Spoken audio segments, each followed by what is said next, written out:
Hi, my name is Dan Carrothers. Why is Project EverGreen important to me?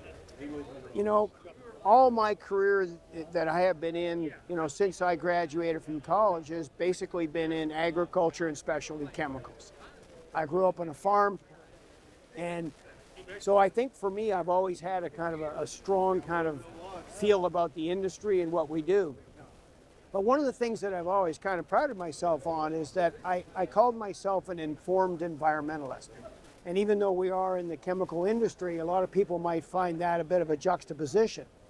But with Project Evergreen, really what it is it allows you to talk about all of the things that we do from an industry, how we, a well-maintained green space, all the benefits there are to the environment from that, things like carbon sequestration and all of the things that a well-maintained turf brings.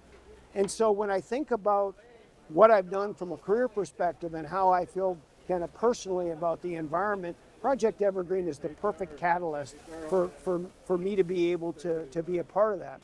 And I think that kind of answers maybe the second question, which is, why do I volunteer? And the answer is, if not me, then who, right? I mean, everybody has to think about where are we going to spend our time. I think the environment is an important thing. I think our industry is extremely important. And I think by volunteering, we get a chance to kind of have a say and maybe a seat at the table when it comes to things that are important to us and to the industry.